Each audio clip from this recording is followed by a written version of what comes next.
Dessa vez, o cheiro estava muito mais forte. Eu virei e vi uma pessoa parada na outra ponta do corredor. Fiquei em pânico.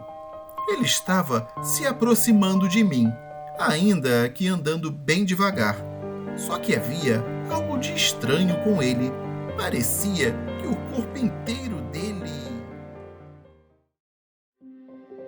Olá, pessoal! Inscreva-se e deixe o seu like. Isso vai ajudar muito o canal.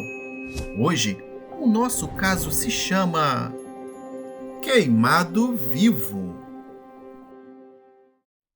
Olá, eu me chamo Elisa, moro na região sul do país e a minha história aconteceu há cerca de uma década, mais ou menos. O inverno era sempre bem frio e rigoroso onde eu morava, quando isso aconteceu. As noites eram escuras, feito piche, e o vento era forte e incansável. Minha família sempre se mudou bastante, já que o meu pai trabalhava em uma multinacional, empresa que vivia o transferindo de cidade em cidade. Para começar, a casa onde morávamos, na época, era bem grande e espaçosa, principalmente para uma família pequena como a minha. Nós éramos apenas 4: meu pai, minha mãe, meu irmão mais novo e eu. Naquele momento da minha vida, eu estava perto de completar 17 anos e o meu irmão estava com 14. Ninguém que nós conhecíamos sabia da história da nossa casa. Então, os meus pais não tinham motivo nenhum para não se mudar para ela. Algo que eu quero destacar sobre a nossa casa é a respeito de um corredor que tinha lá. Ele era um corredor bem comprido e estreito, com várias portas em ambos os lados, levando aos banheiros, quartos e demais dependências. À noite, aquele lugar era o mais intimidador da casa. Depois que anoitecia, eu só passava por ele correndo, geralmente para ir para o meu quarto, que ficava no fim desse corredor. Naquela noite, da qual eu nunca vou me esquecer, os meus pais foram jantar fora e o meu irmão foi dormir cedo porque estava doente e com febre.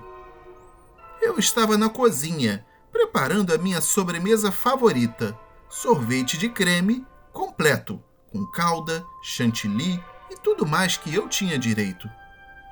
Coloquei todos os pratos que sujei na pia e fui para a sala assistir televisão tomando o meu sorvete.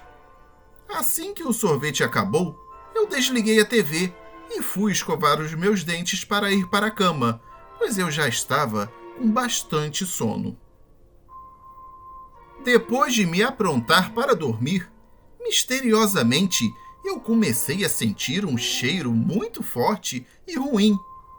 Era um cheiro bem estranho, um odor como se tivesse algo queimando. Eu imediatamente corri de volta para a cozinha para ver se o forno estava ligado, mas estava tudo desligado. Olhei todas as tomadas da casa para ver se havia algum curto-circuito, mas eu não vi nada fora do normal. Achei aquilo bem esquisito, pois a casa toda estava fechada, então o cheiro não poderia vir de fora. Como eu não tinha encontrado nada de errado pela casa, eu simplesmente ignorei aquele odor e fui para a cama com a barriga cheia de sorvete. Acordei 2 horas depois, lá pela meia-noite. Os meus pais ainda não tinham voltado, mas eu já estava acostumada a isso. Eles geralmente chegavam tarde mesmo. Eu tinha acordado com o barulho de uma porta batendo, e foram várias batidas. Eu logo pensei, deve ser o idiota do meu irmão. Então, eu pulei da cama com uma raiva descontrolada, doida para ir gritar com ele e mandar ele parar de fazer barulho bem no meio da noite. Eu andava rápido, do jeito que muitas adolescentes enfurecidas fazem quando não estão de bom humor. Eu abri a porta do quarto dele, pronta para soltar os cachorros e gritar com toda a força da minha garganta. Mas antes disso acontecer, eu percebi que ele estava dormindo em um sono pesado e profundo. Estava até babando no travesseiro. Nesse momento, o medo começou a tomar conta de mim. Rapidamente, eu fui para a outra ponta do corredor e abri a porta que levava à sala. Essa porta tinha uma tranca no meio da maçaneta, um botãozinho que você aperta para trancar e destrancar a porta. Então, eu abri a porta e passei para a sala. Nessa hora, eu comecei a sentir de novo o cheiro de alguma coisa queimando. Imediatamente, eu senti um arrepio na espinha. Os pelos dos meus braços se arrepiaram completamente. O ar à minha volta estava extremamente gelado. Como eu disse anteriormente, todas as janelas estavam fechadas, já que a minha mãe nunca abria uma janela, ainda mais no meio do inverno. Automaticamente, a minha cabeça virou para o outro lado da sala quando eu vi, de relance, alguém entrando na cozinha. Eu senti um frio no estômago e uma onda de energia se espalhou por todo o meu corpo. O primeiro pensamento foi o de sair de casa o mais rápido possível. Mas aí eu lembrei que o meu irmão estava lá, no quarto dele, dormindo. Ah, não, eu pensei. Eu vou ter que voltar. Então, corri de volta para o corredor e fui direto ao quarto do meu irmão. Eu o agarrei e lhe dei logo uma boa sacudida. Falei com ele num tom de voz mais alto, mas sem fazer muito barulho. Eu disse: "A gente tem que sair daqui. Tem alguém na casa." Ele arregalou os olhos e saiu correndo pela porta do quarto dele. E eu fui logo em seguida. Quando a gente chegou em frente à porta do corredor, que dava para a sala, o meu irmão deu um encontrão nela e a porta se escancarou totalmente. Meu irmão passou por ela e foi para a sala, mas quando eu ia fazer o mesmo, já que eu estava indo bem atrás dele, a porta simplesmente bateu com tudo na minha frente, me deixando presa no corredor. Eu girei a maçaneta para abri-la, mas parecia que estava trancada. Quando eu coloquei a mão nela para apertar o botão para destrancá-la, outra vez senti aquele fedor de alguma coisa queimada. Só que dessa vez, o cheiro estava muito mais forte. Eu virei e vi uma pessoa parada na outra ponta do corredor. Eu fiquei em pânico. Ele estava se aproximando de mim, ainda que andando bem devagar. Só que havia algo de estranho com ele.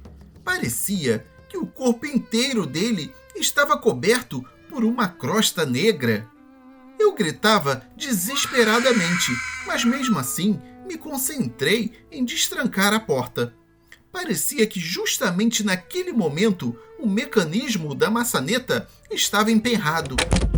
Enquanto isso, ele ia se aproximando mais e mais, e aquele cheiro horrível ficava cada vez mais forte. Lágrimas começaram a escorrer pelo meu rosto enquanto eu berrava para a porta, rezando para ela destrancar. Eu gritava o nome do meu irmão e a figura sinistra só ficava cada vez mais perto de mim. Agora, ela já estava a uns 4 passos de distância. Tudo o que eu podia fazer era gritar. Eu comecei a dar socos na porta inteiramente em pânico. Eu batia e gritava, até ver que aquele homem havia parado bem diante de mim. Eu achei que eu estava destinada a morrer dentro da minha própria casa. Ele esticou o braço e agarrou o meu ombro. Nesse momento, eu gritei, "Não!", como se a minha vida dependesse daquilo. E até onde eu sabia, dependia mesmo. Então, a porta abriu-se violentamente. Era o meu irmão. Ele me agarrou pelo braço e me puxou. Assim, saímos correndo sem nem olhar para trás. Eu sentia uma dor imensa no local onde o homem tinha me agarrado. Era a pior dor que eu já tinha sentido em toda a minha vida. Eu não parava de chorar e ainda assim berrava com o meu irmão, perguntando por que ele não tinha ido antes. Ele falou que assim que a porta bateu atrás dele, me trancando no corredor, ele voltou para abri-la, mas não conseguia destrancá-la de jeito nenhum. Também disse que me ouvia gritar e bater, porém a porta não cedia. Quando ele me ouviu gritar a palavra não, com toda a força, ele se jogou na porta com tudo e só assim conseguiu fazer com que ela abrisse. Eu não conseguia parar de chorar. Eu chorei enquanto ficava na rua, esperando os nossos pais. Eu chorei quando eles chegaram. Eu chorei quando a gente foi para um hotel. Eu chorei o resto da noite. Eu estava em choque. Aquela foi a pior experiência que eu tive durante toda a minha existência. No dia seguinte, eu não queria voltar para casa. Eu não queria nunca mais entrar naquele lugar. Nós nos mudamos depois de 2 dias do ocorrido e eu não entrei lá nem para tirar as minhas coisas. Depois de algum tempo, eu descobri que um homem muito rico tinha morado na nossa casa. Ele não tinha família e morava sozinho e isolado. Numa noite de inverno, ele acendeu a lareira e acabou dormindo. Naquela noite, a mangueira do gás do fogão arrebentou e isso causou um incêndio na casa, matando aquele homem. Desse modo, de um jeito horrível e doloroso, ele foi queimado vivo e o seu corpo foi completamente carbonizado. Depois disso, alguns parentes distantes dele reformaram a casa e a venderam. Até hoje, eu imagino se ele ainda não continua por lá, rondando a casa durante as noites mais frias de inverno.